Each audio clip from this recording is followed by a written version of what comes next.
I'm going to do something a bit unconventional. Stay with me, even if these next few minutes push you a bit outside of your spiritual comfort zone. I'd like to begin with a guided meditation.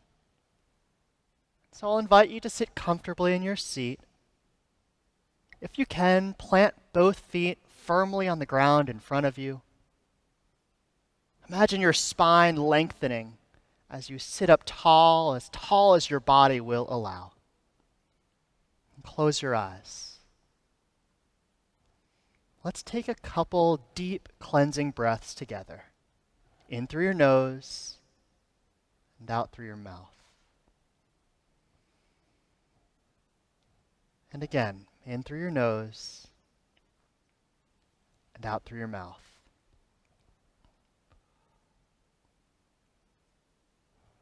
Now open your eyes and look around. Name the first 5 things that you notice. Objects that are either in the room with you or just outside. Chair, steps, table, window, lights. It doesn't matter which 5 items you choose, only that they're actually real objects that you can feel, hear, smell, taste.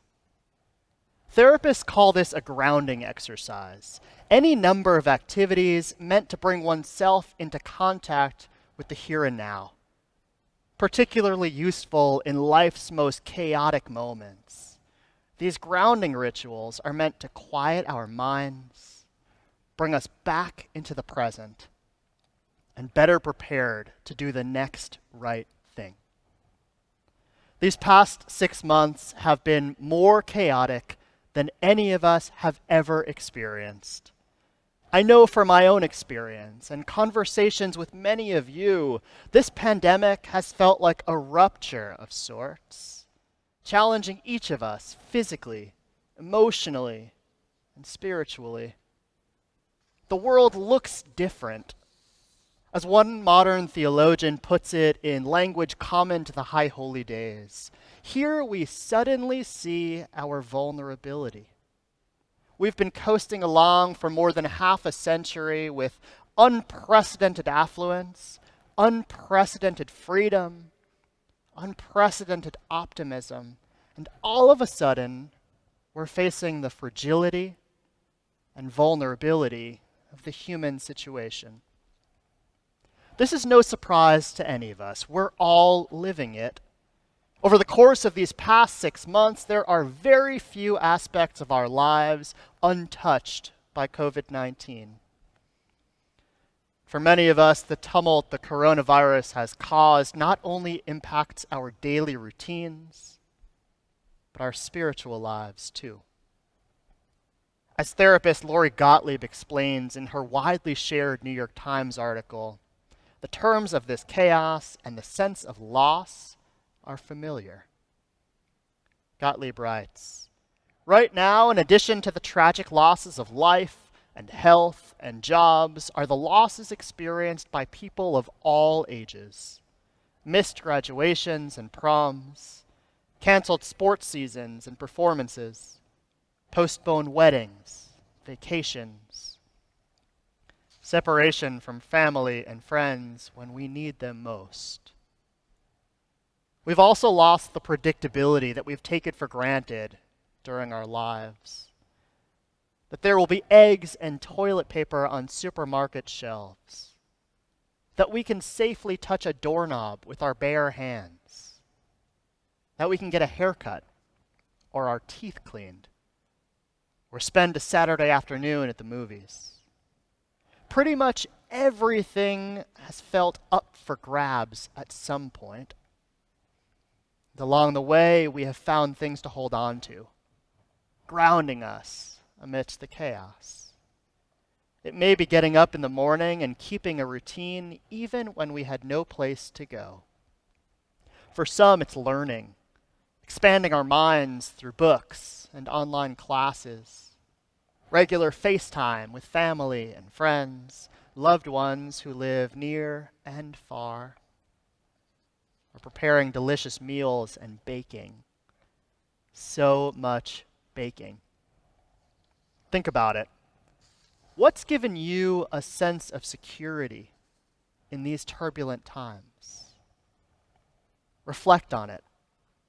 And if you'd like, I'd invite you to share it publicly with our community in the chat. Jewish tradition empathizes with our struggle.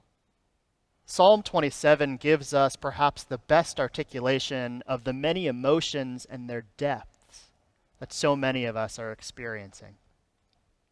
Psalm 27 is a liturgical poem recited every day from the beginning of the Hebrew month of Elul through the first few days of the Jewish New Year. Turning to God, the psalmist cries out, "One thing have I sought from Adonai, how I long for it, that I may live in the house of Adonai all the days of my life. Do not forsake me. Do not abandon me, God of my deliverance." Psalm 27 is fitting for these days of awe and the troubling times in which we currently live. Because, as Rabbi David Stern teaches, it is a psalm of spiritual struggle, the heart that sings and weeps, the intimate wrestling match between faith and doubt that characterizes our existence in what Psalm 27 brilliantly calls Eretz Chaim, the land of life as we live it. Here in one poem, Rabbi Stern observes, we find Adonai is my light and my victory, from whom shall I fear fright? And hear, Adonai, my voice, I am crying out. In rich imagery of sight and sound, Psalm 27 oscillates between doubt and hope in a way that reflects the truth of our human condition. That indeed is life as we know it. As you've heard me preach before, rarely is it ever one way or another, but almost always both and. An important lesson for us all, particularly now in these turbulent times. The question before us today is, how can we go on living life on life's terms, given the current state of the world? To whom or to what can we turn to regain a sense of security in these troubling times? To help us answer that question, I'd like to turn to a story from our tradition. The Talmud tells of Rabban Gamliel, a grandson of the great Hillel, who set sail in a boat when from a distance he noticed the wreckage of another boat that appeared to have shattered and sank. Suddenly, Rabban Gamliel was grieved, for he knew the decimated boat belonged to one of the greatest sages ever to live, the wise Rabbi Akiva. As the story goes, Gamliel continued along, and when he came ashore, to his surprise, he found Rabbi Akiva sitting on the beach studying Torah. "My son," Gamliel cried out to Akiva, "how did you survive?" How does Rabbi Akiva respond to Rabban Gamliel? He says, "A stray board from the boat passed before me. I clung to it and then greeted each wave with a nod." What does Rabbi Akiva do? Knowing he was in trouble, his boat breaking apart, unable to handle the fury of the sea, he notices a floating plank nearby. He grabs onto it to help him float. He uses that stray board to surf each wave as it came his way, one wave at a time. Indeed, this is an apt metaphor for each of us as we seek to keep afloat each day and each week of this pandemic, as we look for that which grounds us in the proverbial swirling waters of our life. And of course, the prayers of our High Holy Day Machzor remind us of our vulnerability. Each year we hear the words of Unatane Tokef, who will live and who will die. who by water and who by fire. And we shudder. So many of us are uncomfortable with this passage, but isn't it just an honest statement about life's unpredictability? Our fragility, not just in pandemic times, but always. The prayer continues. It doesn't leave us with death or that frightening list of questions reminding us of our uncertain fate. Instead, we're given a statement on faith. U'teshuva, u'tefila, u'tzedaka me'avirin et roa hagazera. But through return to the right path, through prayer and righteous giving, we can transcend the harshness of life's decree. We have to ask, what exactly does charity, prayer, and teshuvah do for us? See, the prayer is not saying that by doing repentance, prayer, and charity, we lessen life's struggles or make any of the questions more palpable, but rather that these three good actions might make the badness less. In other words, they might have nothing to do with what actually happens, but they might make it easier for us to deal with the inevitable.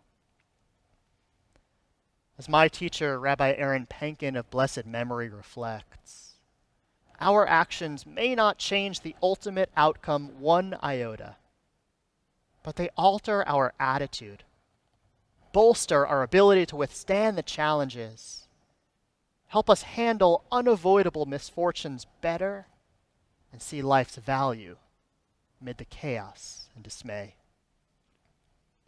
In other words, like the stray board that floated past Akiva, helping him to stay afloat in the rough seas, Jewish tradition offers us these three tools: repentance, prayer, and charity to help keep our heads above water in life's most uncertain or troubling times. They are what we can hold on to in order to transcend the harshness of life right now. Repentance. Broadly defined, teshuvah is more than just repentance from sin. It's a spiritual reawakening, a desire to strengthen the connection between oneself and the sacred. It's through the process of teshuvah that we return to our best selves, looking inward to take account of all that is in our power, and reinvesting in ourselves and our relationship with our higher power. Prayer. The primary purpose of prayer is not to make requests, but to praise, to sing, to chant in celebration of life's miracles, both big and small. Even in the most distressing times, we must notice our abounding blessings. In so doing, bring ourselves back in gratitude for the present and back in touch with the full reality of our lives, the good and the bad, the ordered and the messy. And after addressing our own needs and reinvesting in our relationship with ourself and God, then we can begin to look outside of ourselves. Charity. We have enormous power, even more than we give ourselves credit for most of the time. We have power to make this world a better place. As University of Minnesota psychologist Ann Mastin teaches, helping others is one of those win-win strategies of taking action, because we're all feeling a sense of helplessness and loss of control about what's going on with this pandemic. But when you take action with other people, you can control what you're doing. In other words, while receiving is wonderful, there is also a potent benefit to us when we give of our time, of our money, of our know-how to help others. It's empowering, especially in times when we're not feeling so powerful.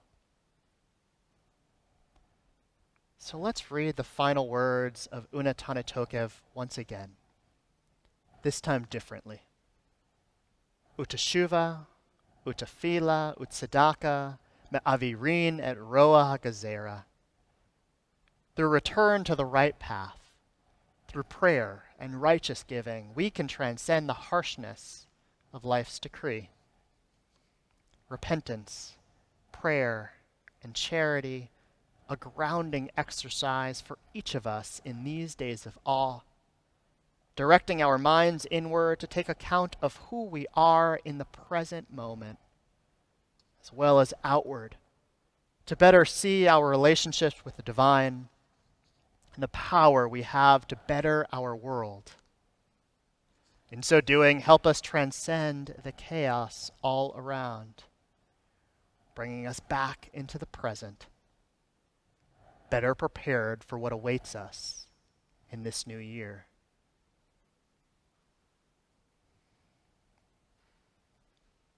One more time now. Let's try this again. I'll invite you to close your eyes. Let's take a few deep, cleansing breaths together. In through your nose and out through your mouth. Just like before, sit comfortably in your seat. Imagine your spine lengthening as you sit as tall as your body will permit. Imagine your worries and current stressors like waves in a swirling sea.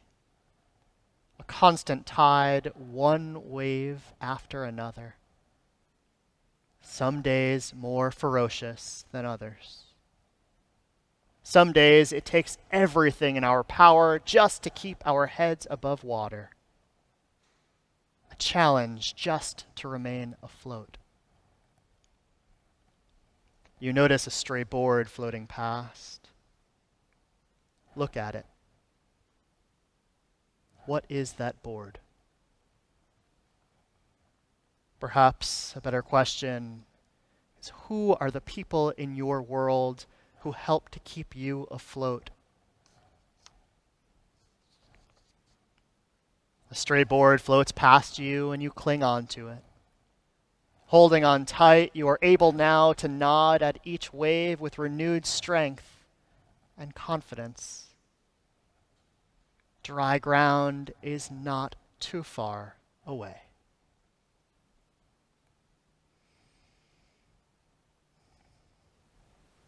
Shana Tova.